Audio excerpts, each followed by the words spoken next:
What up, y'all? We about to get started. I hope my sound is right, man. It's been too long since I podcasted, so I hope my sound is right. I feel like it kind of sound a little bit too reverby. Okay. Okay, hold on. All right, hold on. All right. Yeah. But it may just be because like of how I'm listening to it right now, and that's why it sounds reverby to me. Hopefully, it doesn't sound reverby to you guys. This is live. I like to do my podcast live just because it's just easier that way. And if I mess up, I mess up. If I don't, I don't. All right.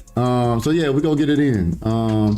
Feel free to ask questions as I go. I may not answer them immediately, but towards the end, I'll probably go through and answer any questions that you guys have. But today, we go answer some of the top 10 questions, fitness and health and fitness questions of 2025.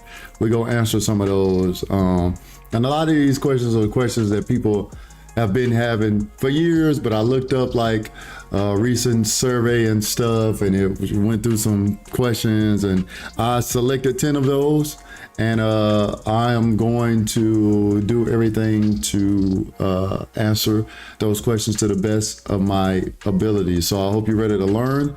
Again, if it's echoey, let me know. Actually, I'm gonna have to check myself real quick. So that's what I'm gonna do, and then we're gonna get into it. Be sure to chime in, invite a friend, and yeah, chime in, invite a friend, and I'm gonna get started here in just a second. Okay. All right. Cool. I'm gonna listen to my stuff real quick too. Make sure I can hear what I want to hear. All right. Uno momento, por favor.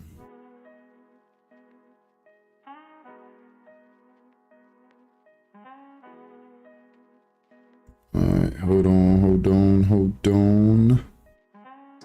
Let me just finish with this real quick. I promise we're gonna get started real soon, y'all. Just bear with me. We go get in there, all right?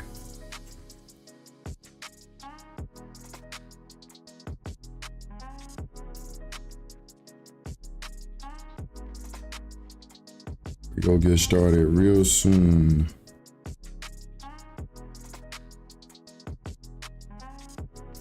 Let me see.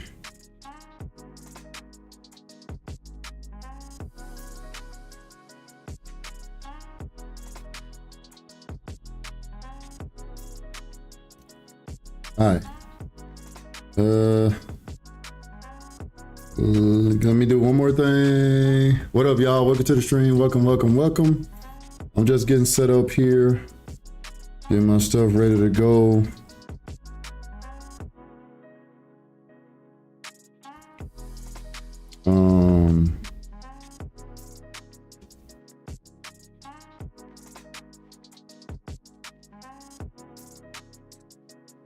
And trying to get some people up in here, and then we'll get started. Just bear with me.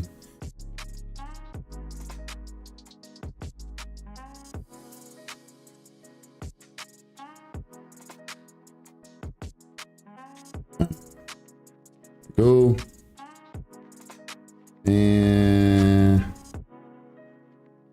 let me listen to it. I promise we're about to get started, y'all. Just give me just a moment. Just want to make sure.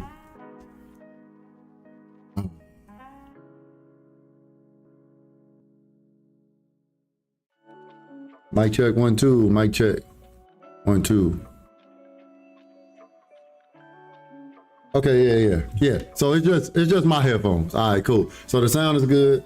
It's just my headphones. I ain't tripping. I can deal with that. Let's get it. Let's go. Let's grow. Here we go, y'all. All right. Welcome to the Etcetera State of Mind podcast, where today I'm gonna be breaking down fitness. Starting off with fitness, we're gonna go. It's all about mindset and everything else in between. Okay, today we're gonna be tackling some of the top 10 most asked health and fitness questions of 2025. Whether you're trying to lose weight, trying to build muscle, or both. Stick with me for the next about 20 minutes or so, and 10 to 20 minutes or so, and yeah, let's get straight into it. Okay, all right, here we go. So we getting straight into it, y'all. First question is, let me see. The first question is calorie counting still the best way to lose weight? Or are there better methods in 2025? Again, is calorie counting still the best way to lose weight, or is there better methods in 2025? So, I'm gonna give you kind of the straightforward answer, and then I'll get into it. So, calorie counting works, but newer trends like AI-driven meal tracking and metabolic flexibility are making it easier. Okay, instead of obsessing over numbers, focus on portion control, food quality, and balance your macros for sustainable weight loss. Okay, so and weight gain. So now break it down. Okay, counting your calories is cool. Me personally, I don't count calories. And I don't have my clients count calories unless that's something that they want to do. It really depends on their goal. What I mean is if you ain't trying to be a bodybuilder, in my opinion, there's no reason for you to be counting calories, right? Because if you're trying to lose weight and you got to count calories, you need to focus more on portion control than counting calories. Now, what I will say is it's a good habit to look at your nutrition guide so that you can have the proper portion size, because a lot of times the way we overeat or eat too many calories is we think that this portion that we have is small, but when you look at what the portion of what it is on the actual nutrition label, it's even smaller than that. So I would say that that's a good place to start. Like, make sure that you're paying attention to the nutrition label, seeing how many servings is in whatever you're eating. That way you know how many calories. But sitting there adding up all your calories and doing all of that, I don't think that that's necessary unless you're trying to be a bodybuilder, or if you're really, really, really serious, or that's something that motivates you, right? And what I mean by really, really serious is if you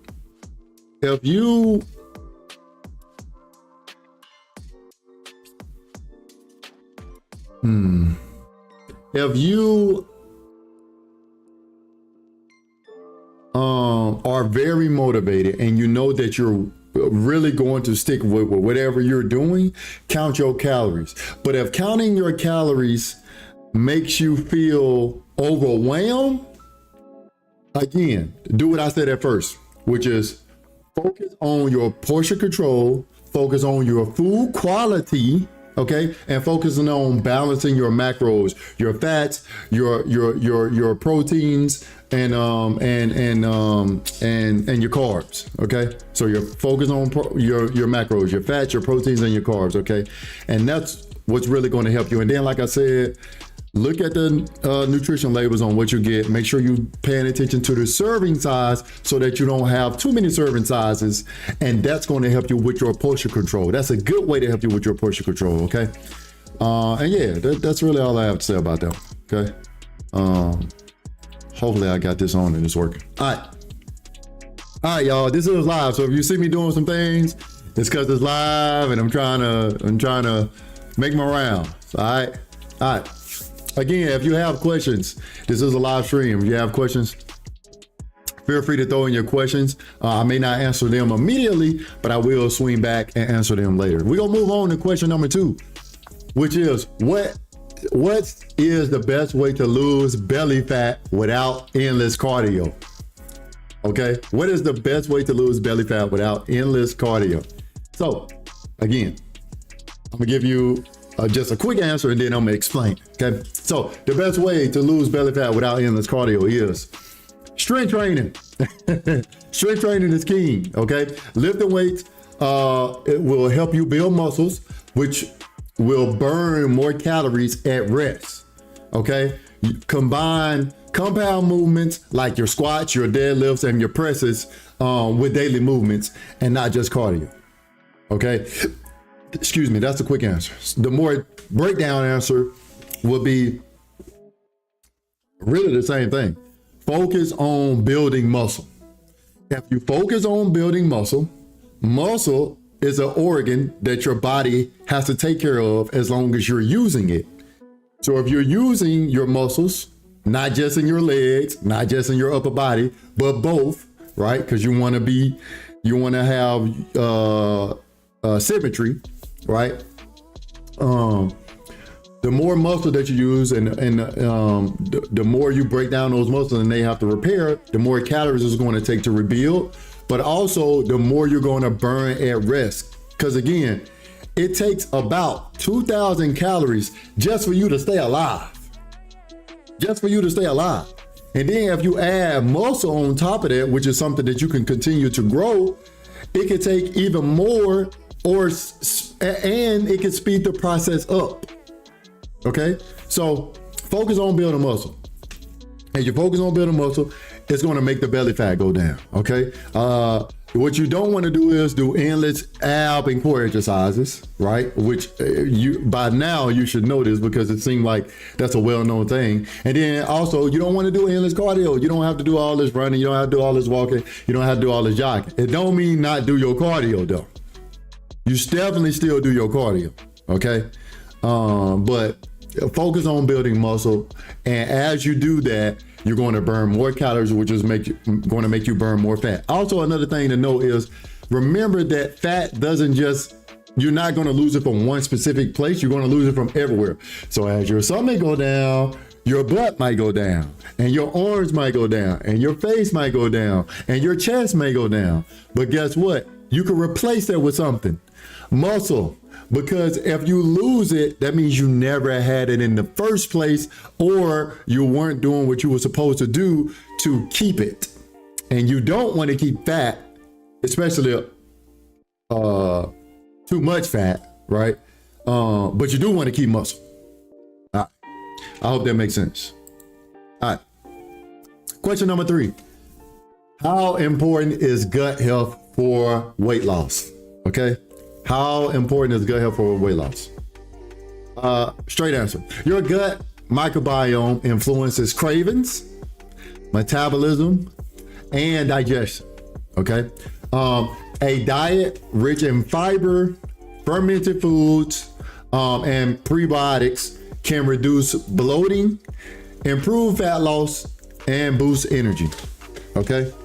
So your gut health or your microbiome, it is healthy, and it does impact fat loss.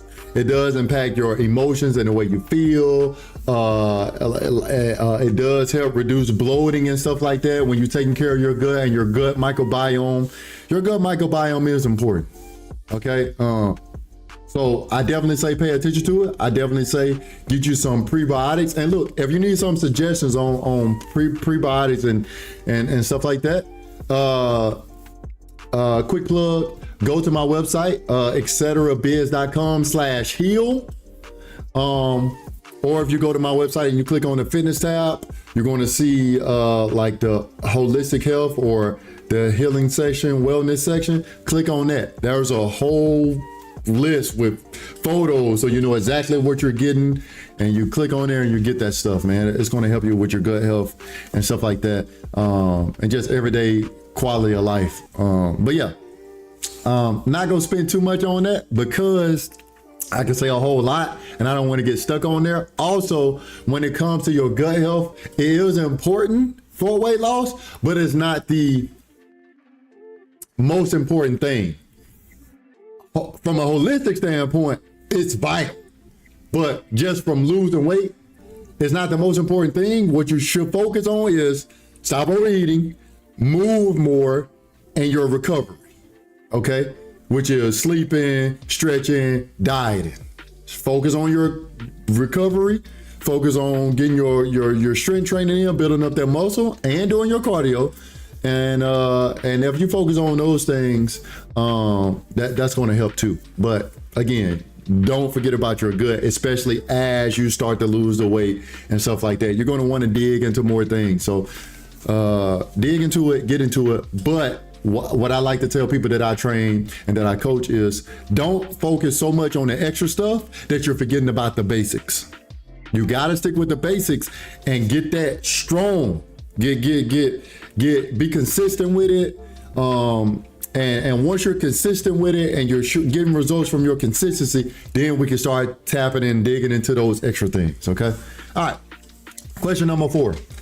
Can you lose weight and still enjoy your favorite foods? All right. Straight answer. Absolutely, you can. The secret is portion control. Okay. And flexible dieting. Okay.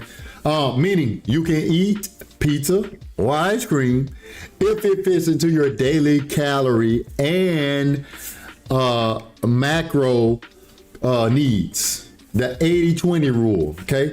80% is whole foods, 20% fun food. Okay. And for some people, it needs to be more like 90% whole food, 10% fun food. Okay. Because something that I don't like is a cheat meal. If you watch my content, you've seen me post about that a few times. I don't believe in cheat meals. I don't do cheat meals. We make a decision to eat what we want. Okay. So you ain't cheat nothing. You knew what you was doing. You went and did it. That ain't no cheat meal. You wanted that and you went and got it and you ate it. That ain't a cheat meal. Okay. And I don't even like the expression of cheat meal because psychologically what it does to your brain. Just take accountability. Because when you say cheat meal, it's like you're not taking accountability, right? So take accountability. This is what I wanted. This is what I ate. Now you also need to take accountability and say, hey, I ate this, but I need to make sure the rest of the 90 and 80% of the time, 80% of the week, and 90, 80% of the day, 90 and 80% of the week, 90 and 80% of the month, I need to be eating whole foods so I don't fall off track. Okay. What I will say is, in the beginning, like it may be kind of hard to change your diet and stuff like that, but it don't mean that you can't do it. You can change it again, get consistent with it, and then you can start trying to, okay, how can I make this a little bit more flavorful? Can I add this? But you need to be trying to get some results first. And there's nothing great in life that's not going to come with sacrifice. Okay. So let's get those results first. Let's make the sacrifice, and then we can start dibbling and dabbling and seeing how we can make this a little bit better. Okay. All right, cool. All right. Let's see. Question number 5. Do weight loss medication like Ozempic or Wegovy mean you don't need exercise? Oh, that's a whole podcast. Okay, the answer, no. That's the answer. These meds help with appetite, but they don't build muscle or improve fitness. You still need exercise for strength, longevity, and metabolism. Okay? Now, those things are meant for tools, but not a crutch. All right, that's a straight answer. I'm about to dig into this real quick. So when it comes to, if you're on Ozempic, or if you're thinking about getting on Ozempic, or you're on Wegovy, or you're thinking about getting on Wegovy, I already know, or what should have happened was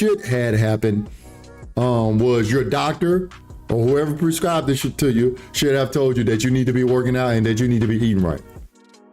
Okay, if they did, I'm telling you, you need to be working out and you need to be eating right. Because again, those things are used for as a tool, not as a crutch. Just because you're taking it and just because you're losing weight without working out, don't mean you don't need to work out. Because I'm gonna tell you what's gonna happen. That mess is so strong that it's gonna have you losing muscle as well as losing fat.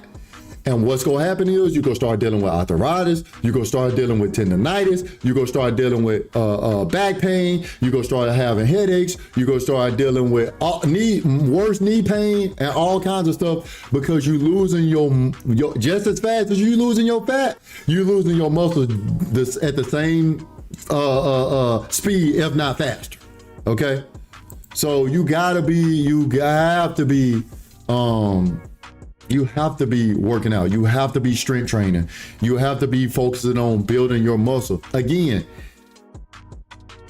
anytime you lose something, you lost it because when it comes from your body, when it comes to fat, right? Or your physique, you lost it because you never had it in the first place, or you didn't do what you were supposed to do to keep it, meaning you didn't street train, you didn't have proper diet, and you didn't have proper recovery. Okay? So don't think that if you get on this Ozempic or if we go over it or if you're already on it, you can't exercise, because I'm here to tell you, you are going to have a terrible, terrible, terrible, terrible experience if you don't work out, if you don't eat right, and if you don't have proper recovery. Because that, just like it's going to eat away at your fat, it's going to eat away at your muscle, which is going to cause you problems in the short term and long term. Believe me, I've seen it. All right. Real quick, y'all. Real quick. I appreciate y'all tuning into the podcast, Etcetera podcast. Be sure to like, subscribe, follow. We are on all the podcast platforms. We on YouTube, we on TikTok, we on Instagram, we on Twitch, and we on all the podcast platforms, Spotify, Google Podcasts, Apple Podcasts, so on and so forth. Be sure to like, follow, subscribe, and share. Also, go to my website, etceterabiz.com, if you want to work out with me, if you want to get better mobility and flexibility, if you want a more holistic approach to whatever you're trying to do, if you want motivation, inspiration, education, I'm here for you. All right. And, I appreciate y'all so much for tuning in. God bless y'all. Let's keep it moving. All right. Question number 6. What is the best workout split for beginners trying to build muscle in 2025? Again, what is the best workout split for beginners trying to build muscle in 2025? Here's the answer. Excuse me. 4 body workouts 3 times per week. Okay. It's best for beginners. Okay. Once you advance from that, you can switch to a upper day, a lower body day, and a push-pull legs day. Okay. And that way you have better muscle recovery growth. That's my straight answer. Now, if I got a little bit more into detail, I would, again, full body workouts is great. I would definitely start you off at full body workout, especially if you are very overweight. I'm talking like 250, 300 pounds or more. If you're kind of under that threshold, I guess it would depend on your experience with working out. But if you have no experience, definitely start off with just full body workouts. You can't go wrong with full body workouts. 3 times a week. That's like Monday, Wednesday, Friday, or Tuesday, Thursday, Saturday. Give yourself a day in between, or you could even give yourself 2 days in between where you could do like Monday, Thursday, and then maybe a Saturday or something like that. Okay. So 3 full body days, or if you don't want to do that and you want to do another split, you could do like chest and biceps, you could do back and shoulders, you could do, and then you can have a leg day. All right. So you can do like chest and bicep one day, back and shoulders one day, and then leg day another day. and still space it out. That's going to give you plenty of time to recover. That's going to give you plenty of time to work each muscle group, your upper body, your lower body, your posterior. That's going to give you plenty of time to work on all of those. Okay. So that's what I would start off with. And then make sure that you're doing cardio. Do your cardio 30 minutes a day, really every day of your life. But if you can't do it, if you feel like you can't do it every day, then at least 5 days out of the week, 30 minutes of cardio. And that's whatever cardio that works for you. Do what cardio that works for you that you can stick to. So if it's walking, skating, swimming, biking, as long as you can do it every day, 5 days to every day out of the week, for 30 minutes consistently, do that cardio as long as you can stick with it. Okay. Do that cardio. Okay. That's going to help as well. All right. But yeah. All right, let's move on. Question number 7. How much protein do you really need to build muscle? Okay. So, straight answer. How much protein you really need to build muscle? You need about 0.7 to 1 gram per pound of your body weight. Okay, 0.7 to 1 gram of protein per pound of your body weight. Okay, so for an example, if you weigh 180 pounds, you'll need about 130 to 180 pounds, 130 to 180 grams of protein daily. Okay, and you can spread this across like 3, 4 to even 5 meals out of the day. Okay, so you don't have to eat that all in one setting or just one meal in the morning and one meal in the night. This is where having 3 to 4 meals and even 5 meals comes in handy, because it allows you to eat smaller portions that adds up to your main goal by the time you get to your last meal. Okay. Also, when you do that and you space it out, it allows your body to be on a consistent eating schedule throughout the day. And if you do it every day, your body will know what to expect, and your metabolism will move faster, because your insulin will have, when it spikes up, it's going to have enough time to get back down. And by the time you get to your next meal, your insulin is down. And then when you eat, you good, it can spike up again and then get back down. And by the time you get to your next meal, your insulin is low enough. So when you eat again, it spikes up. So that way you're not building fat, because that's called, when your insulin stays up and it's not going down fast enough, that's called insulin resistance. But when it comes down at a steady pace, that's insulin sensitivity. And that's what you need to really burn through the fat. And spacing out your meals, having 3, 4 to 5 meals a day is going to help you have that insulin sensitivity, because your body is going to know what to expect instead of going back and forth into starvation mode and stuff like that. Because it only takes just a few hours for your body to be like, oh, I'm starving, And I always like to say this: if you get to the point to where you're hungry, it's too late. Okay, so that's another reason why it's good to have 3 to 4 to even 5 meals out of the day. You would say, oh, that's a lot. No, it's not. It's not a lot, because you're eating small portions. You're eating small portions, and you're eating before you get hungry. That way, when you get hungry, you're not thinking about, oh, I'm hungry now, I'm just gonna grab whatever I can and stuff my face. And this is why you're gaining weight, because you have no self-control. And then you will have more self-control if you had a consistent schedule of when you ate and what you were going to eat, right? Instead of, oh, I'm hungry, and now you're not thinking straight, you're emotionally distraught, and you just grabbing whatever, and you're in big bag mode. We don't want that. Okay. All right. Question number 8. Are home workouts still effective for muscle growth, or is gym a must? And this was a question that I was happy to see, because I'm happy to answer it. So, straight answer. And then I'm gonna break it down and give it a little bit more of my flavor. Okay, so straight answer: home workouts can build muscle if you use progressive overload, right?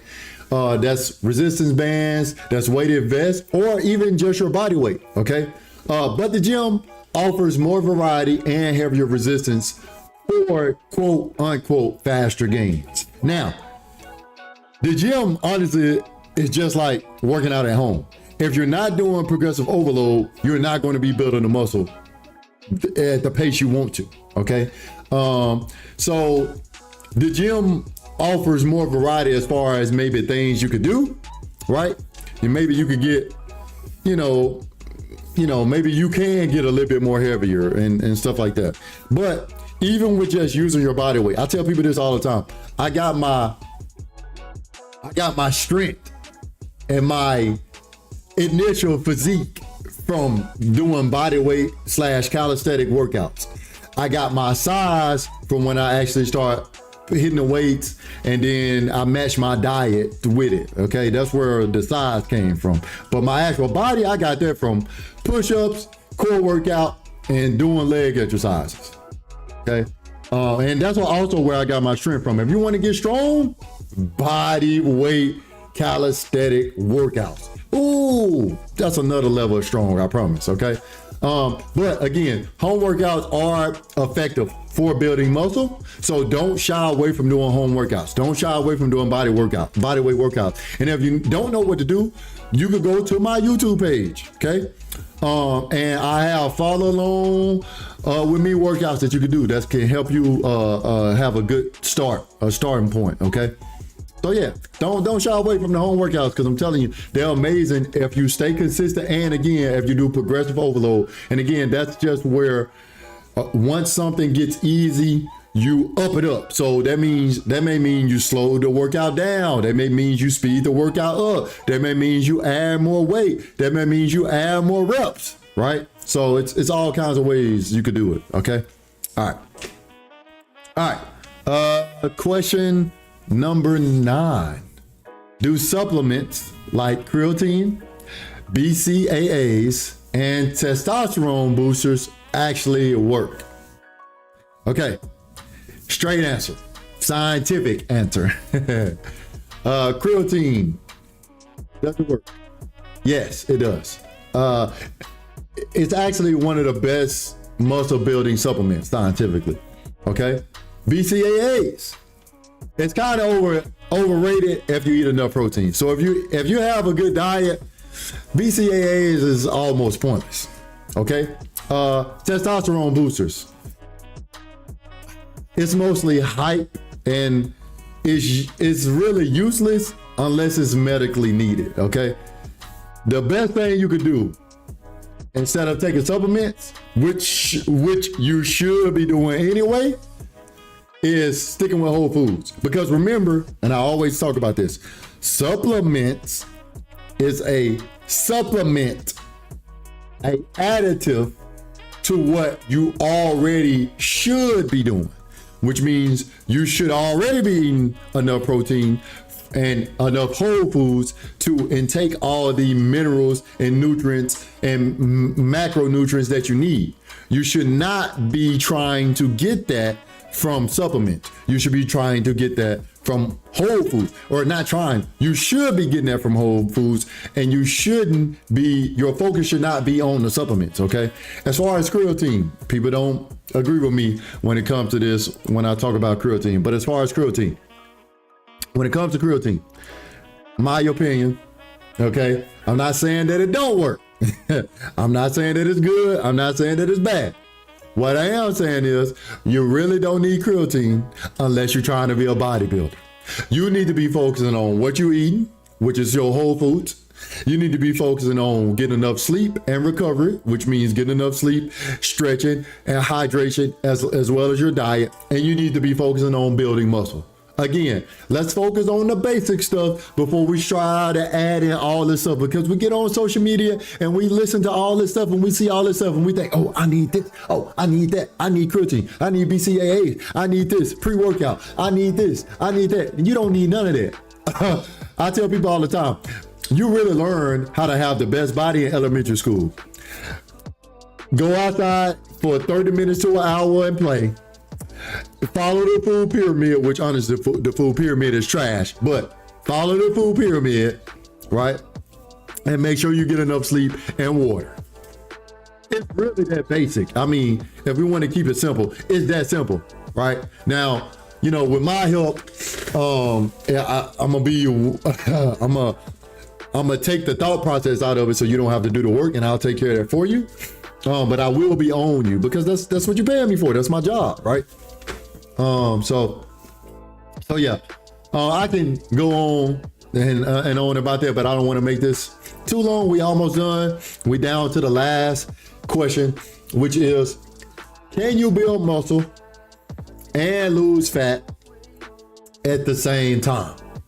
The answer is yes, you can, but it can be a slow process. You need a slight calorie deficit, high protein intake, and you need strength training while adjusting your carbs and fats based on your energy level. Okay. Now that can be a lot, and that can be hard, especially when you do it by doing it by yourself. That's the way I do it. That's the way I like to do it. Okay. I don't like to bulk and then cut. Again, I'm not trying to be a bodybuilder. Okay. I'm super strong. I like the way my body looks. I'm satisfied. Do I want some more size? Yes. Is there things I can improve on? Yes. But I'm still satisfied. Okay. Again, you can build muscle and lose fat at the same time. It's just, like I said, it can be a slower process. And honestly, I like to train people that way because sometimes people overdo it in the bulking phase, or sometimes people overdo it in the cutting phase. And bulking and cutting is a bodybuilder type of training. If you ain't trying to be a bodybuilder, you really don't need to do it. I'm about to give y'all the game right now. I'm about to give you the game. So listen, all you gotta do is eat 2,000 calories or less a day. Again, it takes about 2,000 calories for your body just to live and survive, which means your body is, without you working out, without you doing anything extra, your body is automatically burning about 2,000 calories a day just for you to live. So if you eat only 2,000 calories a day, guess what you're not gonna do? You're not gonna gain weight. And if you eat less than 2,000 calories a day, guess what you gonna do? You gonna lose weight, right? Okay. Well, I'm trying to build muscle though. Okay. Eat 2,000 calories a day and strength train. Guess what's gonna happen? You're gonna build muscle, which is gonna make you lose fat, which is what we want, because we don't want weight loss, we want fat loss. Weight loss could be you losing water, you losing fat, you losing muscle. We don't want that. We wanna gain muscle, lose fat, and maybe lose a little bit of water, but we still gonna retain water because your muscles is made up of H2O. Right? That's why you need carbs, because carbs is really what build muscle. That's why it's called a carbohydrate. It's water in there. And your muscles need water to grow. They need water to be fulfilled, okay, and to have size, right? So I'm giving you the game right there, okay? Eat 2,000 calories a day. If you're trying to lose weight, you can eat a little bit less than that. If you're trying to gain weight, eat 2,000 calories, focus on your strength training, right? Your muscles are going to grow, which is going to help you lose the fat, okay? And then from there, you can start changing stuff. But you need to be consistent with doing that first, okay? That's game. Free game right there. Free game. Free game. And it really is that simple. Don't tell me it's not when you ain't doing it. Don't tell me it's not when you ain't doing it. I don't care if you tried it before. I'm talking about if you ain't doing it right now. Don't tell me it's not, okay? I'm telling you, it's that simple. It's that simple, all right? All right. Y'all, that's the 10 questions. The 10 questions for today. Again, I'm not trying to make this too long. I know on the live it say that I'm about 38 minutes in. The actual podcast, once I clip it, is going to be shorter than that because I'm live streaming right now. I was getting, my stuff set up and stuff like that. If you guys have any questions, put them in the chat real quick. Put them in the chat. If not, I'm gonna wait just for a few more minutes. And then I'm gonna end it, okay?